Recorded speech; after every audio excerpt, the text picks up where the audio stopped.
What's up, everybody? Let me start off this video by asking you guys, how many of you realize that nursery rhymes have sick, dark, twisted meanings behind them? It's true that they actually have sinister meanings behind them. And not only do they have a lot of historical facts behind them, but they are a lot of times occultic in nature. And this video is going to be picking up off of my first video. This is part 2 of nursery rhymes and their occultic meanings. So I'm going to be picking up right where I left off. But this video, I also went a little further and I added some gematria into the mix here. I actually had a cheat sheet here that had 5 numbers that explained the 5 numbers that I found in repetition over and over and over again, which I was going to hang up on the wall here, but then I realized it's backwards for you guys. So the numbers are really simple. Just remember 47. 47 meaning the 47-degree Freemasonry compass. Okay, 47's used a bunch. Also 33, like the 33 degrees of Freemasonry. 322, skull and bones number. Alright, the skull and bones number is 322. 69, which pays allegiance to Saturnalia. 69, just like the rapper Tekashi 6ix9ine, right? It's not really a sexual position like a lot of people think it might be, but it's Saturnalia worship. Just like a lot of rappers, especially, they pay allegiance to Satan with their names, like Rap God, Trap God, Charlemagne the God, right? And so then Tekashi 6ix9ine, because Satan is a master of music, and they pay homage to Satan this way. Also, one more for you guys. 19 is a very big one too, because usually 19 deals with time and time in general. Like on September 11th, 19 hijackers, right, allegedly flew planes into the Twin Towers. Then 19 years later, 2020, we have COVID-19. And this Gabby Petito girl, right, she was actually born on the 19th, right? And she died 6 months later, 6 months to her birthday and 6 months after her birthday on the 19th. This is all the numbers the occult uses over and over and over. The 19 also, A is 1, A, B, C, D, E, F, G, H, I. COVID, AI. That's why they got this nanotechnology that is being squeezed into, shot into people's arms. The emergence of man and machine. Okay. So 19 is a big number too. So once again, 47, 322, 19, 69, and 33. So before, I know that was a big intro, but before we start, make sure you guys hit like, hit subscribe, and here we go. Okay, Rockabye Baby, right? Rockabye Baby. This was actually a death wish directed by the infant son of King James II, hoping he would die and be replaced by a Protestant king. Some historians believe it was written in response to King James II's conversion to Catholicism. He had a son in 1668, and many feared it would lead to a Catholic dynasty in England, right? So, also, I said this was written, Rockabye Baby on the treetops. You have to be a horrible parent to put your baby on a treetop, right? Like, who would do that? It was a death wish. This was published in Mother Goose's Melodies in 1765. Add 1765 together, and you get that 19 energy. So there's that 19. Also, King James II, put that in Gematria calculator, and you get multiple ciphers of 47. 47 degree masonry compass. So, moving on, right? Three blind mice. This one, guys, is really good. I couldn't believe when I researched this one what this one was about. Okay. In my first video, I talked about Bloody Mary, right? King Henry VIII's daughter, Bloody Mary, right? Queen Mary I. She had three people conspire against her. This were Protestant loyalists known as the Oxford Martyrs: Hugh Latimer, Nicholas Radley, and the Archbishop of Canterbury, Thomas Cranmer. They were both accused of plotting against Queen Mary, also known as Bloody Mary. She was just a known psychopath that killed, executed hundreds and hundreds of Protestants.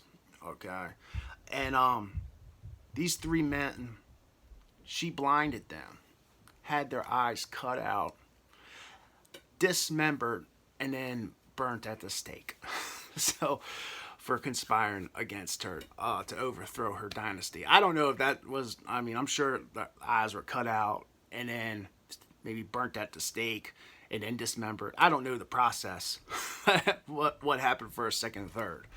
But those are the three things, three blind mice had happened to them. Oh, man. So, okay. Also, let's see. This was published in October 11th, 1609 in London by Frederick Warren and Company. The complete version of Ye Three Blind Mice and illustrations of children's book. Three blind mice. Put that into the gematria calculator. You will get multiple ciphers of 47 to 47 degree Freemasonry compass. Okay, Baba Black Sheep. This was published in 1731. It was a tax on wool that was introduced in 1275. A new law that a third of the cost of your wool went to King Edward I. A third of your cost of your wool went to the church, and a third of it went to the farmer that actually harvested the wool. Black sheep were considered bad luck because you could not dye black wool, and it was just considered bad luck because it was less lucrative because you could not dye black wool. Now, I said it was introduced in 1275, 1/3. So 1 plus 3 plus 1 plus 2 plus 7 plus 5, there gets your 19 energy again. There's your time. 19 is associated with time. And there's your date. Also, King Edward I, you put his name into the gematria calculator. There you get the 47 Freemasonry, Freemason compass. Okay. So, ready for this one? Eeny, meeny, miny, mo. Everybody remembers this one. Eeny, meeny, miny, mo. I'm pretty sure this one's face value, which you guys could probably think about this. Eeny, meeny, miny, mo. This was an ancient heathen priest song in which the chanter supplicated the high priestesses for a divine sign about who would live and who would die. Eeny, meeny, miny, mo. You got to go. All right. Also, this one is a very risky, known for being very racist in nature too, because this is also considered the slave trade, right? That runaway slaves would pay for their freedom if they were caught, right? Eeny, meeny, miny, mo, catch a tiger, but it wasn't no tiger that they were catching. Replace that T with an N, right? That's what some say. If you actually look this up on a Google search, that's what they say that they were catching during the slave trades. And if caught, they would pay a price to the person that caught them, or it would be up to the authorities what would happen to them. You know, if they hollered, this was a way of mocking them. And yeah, it's awful. But there was two versions that I found what this actually meant. So, moving on, right? I got a bunch of notes here. Like, I really...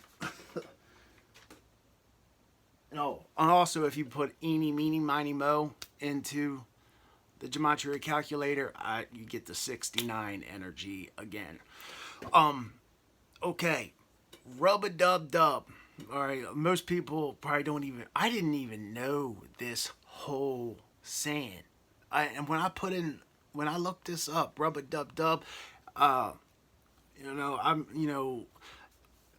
everyone knows Rubadubdub, thanks for the grub, right?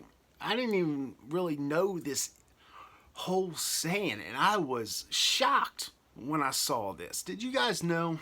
Okay, this is the actual saying. Rubadubdub, 3 men in a tub. And who do you think they were? The butcher, the baker, the candlestick maker. They all sailed out to sea. 'Twas enough to make a man stare. Did you guys know that? I ain't never heard that before. I'll say that one more time. Rubadubdub, 3 men in a tub. And who do you think they were? The butcher, the baker, the candlestick maker. They all sailed out to sea. 'Twas enough to make a man stare. Wow, so what could this be about? Not only is it very homosexual in nature, 3 men in a tub together, and they sailing out to sea, but this is also about peep shows that they would go and they out to, I guess, sail out to these English brothels, and it was enough to make them stare. Who knows what they were staring at these peep shows in these brothels. So if you put in Rubadubdub, you get also multiple ciphers of 33, that Freemasonry. And you got 3 men in a tub. So you see all this 33 energy that's going on.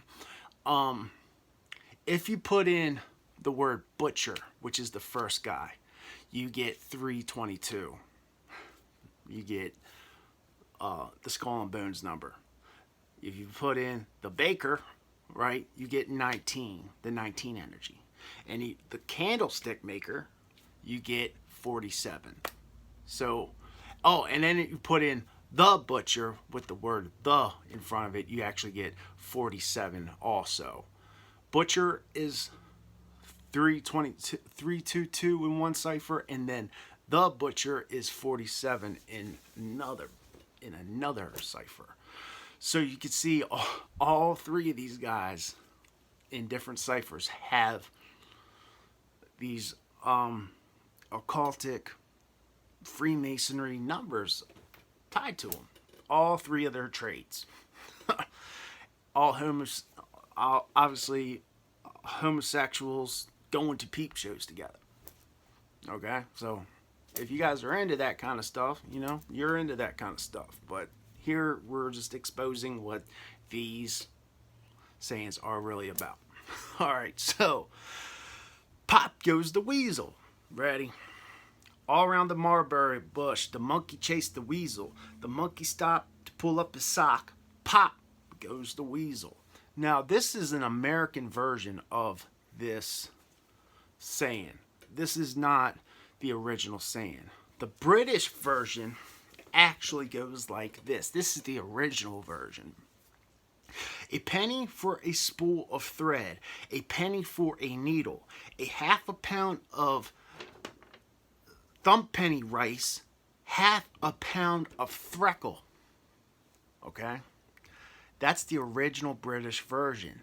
Now, what this actually is talking about is people would sell, poor people would sell their winter coat for just basic necessities to live. They would pawn their winter coat for basic necessities just to eat. And because since people were just on the edge, living on the edge of poverty back then, that they would sell their winter coat just for basic supplies to live off of. The word pop, by the way, there's your 47 energy, right? And yeah. So I got one more for you guys. One more. Lucy Lockett lost her pocket. All right. You guys know this one? Okay, it goes, Lucy Lockett lost her pocket. Kitty Fisher found it. Not a penny was there in it, only a ribbon around it. Okay. How do you lose your pocket? Okay. You don't lose your pocket. Well, this is actually a metaphor for two things. A woman's pocket, right? Think X-rated here, first of all. Another thing, her pocketbook, okay? So, Lucy Lockett and Kitty Fisher were considered, the word they used were courtesans, right? Courtesans of King Charles II. Now, courtesans, it was very popular, kings would spread their seeds, so these courtesans, where courtship would come from, these